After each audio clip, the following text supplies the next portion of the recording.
Hello, I'm Richard Carville, retired faculty member from Arkansas State University and former chair of the Department of Radio TV at ASU. Welcome to another in our series of conversations with Jonesboro's City Council members as we look at 2013 and look forward to 2014. Our guest in this segment is Alderman Chris Gibson. It's a pleasure to be here. It's a great day to be in Jonesboro. You represent Ward 3. I do. I'm Ward 3, Seat 2. And tell me what geographic area that is. Just generally speaking, our boundaries start right around the Jonesboro Country Club and go north by northeast out to encompass Sage Meadows and just west of the fairgrounds area. Mm-hmm. Tell us a little bit about 2013. Look back on that and tell us what you think were the top 3 or 4 accomplishments for the City Council and City of Jonesboro. Speaking for the City of Jonesboro in general, of course the 49 corridor with the building of the new NEA Baptist Hospital, I think is a very significant economic driver for the City of Jonesboro, and I think we will continue to see things moving in that direction. In fact, I believe on one of the upcoming agendas, we've got 2 or 3 rezonings for commercial land use out in that very area. I think we'll see continued growth out there, and I certainly hope to see continued growth in that area. You think that was the top one? Well, not necessarily the top one, but I would certainly rank that in the top 3.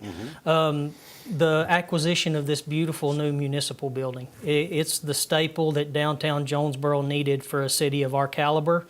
We've been criticized a bit for making a purchase so large, but in the grand scheme of things, we got an excellent deal on this building, and it's something the City of Jonesboro's needed to see for quite some time. And you were able to consolidate a lot of stuff here. Yes, sir. It all over the place. And it's now a one-stop shop. We'll eventually have some other properties that we'll be able to liquidate because of the purchase of this facility.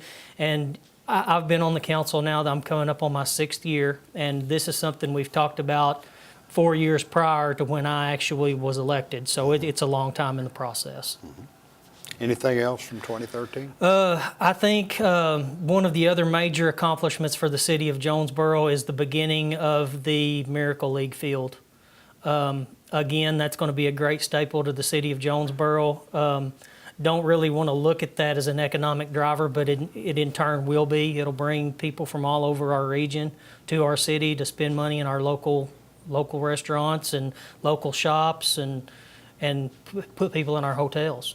That's also, it seems to me, an important element of providing things for kids to do. It's a needed service to an underserved demographic. Those children are as deserving as any children that are, as healthy as you and I. Yeah. And I'm very passionate to see the completion of that. How did you get involved in that? Why are you passionate about it? I've been involved. I'm a local resident of Jonesboro, and I've been in the park system or involved in the park system from Pee Wee baseball all the way up. I was involved with the Softball Association for many years through my family. Actually was the groundskeeper at both Darrell Burrow Park for many years and also Southside Softball Complex. So I've seen both those programs grow, and it's just an added plus to our park system.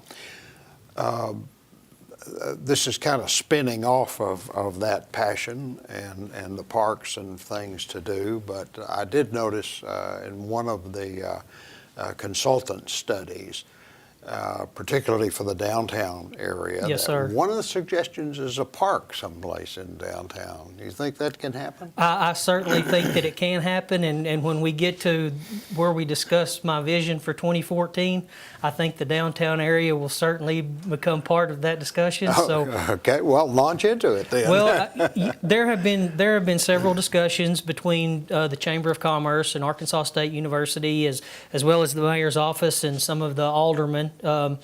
that we need to find a better way to tie the university to downtown Jonesboro, be it by foot traffic or just the beautification of Johnson Avenue. And, you know, there are some really dilapidated properties along that corridor that I think that we can ultimately get possession of in one way or another, and beautify that area and actually bring Arkansas State to downtown. And I would love to see a park as part of that. So. What else for 2014? You know, I hate to revert back and beat a dead horse, but I think the continued growth of the Northern Corridor, I think our partnership with Paragould and Brooklyn are going to be a key driver moving forward. And I can foresee, I remember when I was young seeing the Rogers, Fayetteville, Benton area with the population boom, and we're poised to do the exact same thing. And I think that's going to be a key, is keeping, you know, the Brooklyn and Paragould communities in mind as we continue to grow. One area that the consultants have pointed out as a problem, and I've heard comments by city councilmen too, is North Jonesboro. Yes, sir. What are we going to do to help that area? Well, we're definitely going to have to find some kind of outlet somewhere, and it's going to have to come sooner than later. Mayor Perrin, I know, has been in conversations with the Highway Department for quite some time, and there are several of us that serve on the Municipal League in various forms and fashions, and we've been in conversations at several of those meetings trying to find the best alternative for a northern bypass of some sort. As I said, with the population explosion out there, we're definitely going to have to move on that pretty quickly. The city declared a moratorium on building apartments. Let's look at this. Let's study it. Let's find out what's happening. What do you see going in that area? Again, I revert back to some of the best things that we've done as a city in 2013, and that would definitely fall in my top 5 as well. It puts such a stretch on not only our public safety, but our school systems. Crime. There's such an influx in some rental properties, and the landlord or owner or developer of the property can promise all the bells and whistles that they want, but when they decide to sell that property, we have no guarantees as a city that those properties are going to stay in that condition. And in fact, many of the rental properties here locally are owned by people from outside the state, so they've got nothing vested in our community.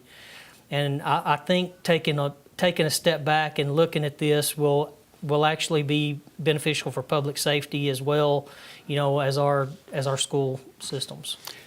A part of the preliminary information that has come out of that study indicated that about 40% of the population live in rental properties. Yes, sir. In Jonesboro, and that rental properties in Jonesboro have a 98% occupancy rate. Yes, sir. Did that surprise you? It does to an extent, and you know, I don't think any of us are naive enough to think that there's not a need for rental property. I think that it needs to be put in the right areas. I think we need to reevaluate where we're putting these rental properties. And I think we need to make the developers or landlords accountable to maintain these properties. I think there needs to be some ordinance put in place to where the city can kind of monitor the dilapidation of these buildings and put some kind of stipend on these landlords and property owners. Well, not only landlords and property owners, but the city apparently has also begun to look at other rundown properties in the city and get them cleaned up. Yes, sir. We actually have done several. We've scraped several properties over the course of the last year. Don't really know an exact number off the top of my head, but our code enforcement department has done an excellent job. Officer Shaver has really stepped into that role and is holding these property owners accountable for what they have in our city. That's probably a lengthy legal process. It's a very lengthy legal process. There are several properties that, again, I revert back to the fact that several property owners do not live in our area. So we have to actually determine where those property owners are at, get them certified letters saying the process is about to take place. We've got to give them 30 days to take action after we make the condemnation. So it can be very lengthy. And there are several property owners that will really push our buttons and try to extend that process as long as they can. Very often the reaction of citizens to apartments or to a problem in the neighborhood is, I want it fixed now. Yes, sir. And it takes a while sometimes. It does. Unfortunately, there's no quick fix to anything. But I want the citizens of Jonesboro to know that we do have their best interest in mind, and when we're moving forward with these condemnations and things of that nature, that it is in the best interest of our city. Okay. You've got a number of committee assignments. I don't know how you manage to juggle all of those. It's fairly easy. I actually chair the Public Services Committee, which is over the Parks Department and any public service. And fortunately, that's a committee that's called as needed. We do several contract readings, but many of those can be passed off to either Finance or Public Works. So that's an as-needed committee, ad hoc committee, I guess you would say. Public Safety, one that I'm very passionate about. I'm the subcommittee chair of the E911 department, and that's one of the facilities I was fortunate enough to tour before I actually ran for office, and they operate in a cubicle about the size of this. And these individuals have such a high pressure job. They're fielding 19,000 phone calls on average a month, not only for the city of Jonesboro, but surrounding communities. And I would love to see them in another facility in the near future.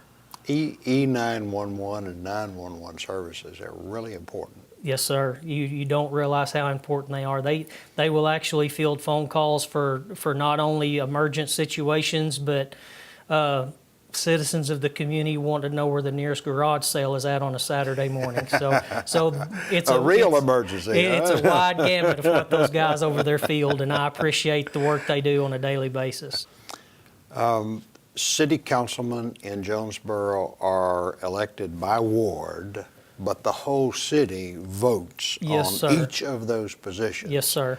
Some have proposed going to ward elections. What do you think about that? I would certainly disagree with that, just for the simple fact, we each represent this city. And if we start positioning ourselves ward by ward, it's going to divide the unity that our council now shares. As I previously mentioned, I think that each member of the council has the best interest of the city at whole at heart. We certainly don't do it for the popularity, and we sure don't do it for the money. We do it because we have something vested in this town. And I feel that if I start making decisions just based on my ward, that those interests may be swayed. Well, thank you for your service. Thank you. And thank you for coming in and speaking with us today. I certainly do appreciate the time. Chris Gibson, City Councilman. I'm Rich Carville.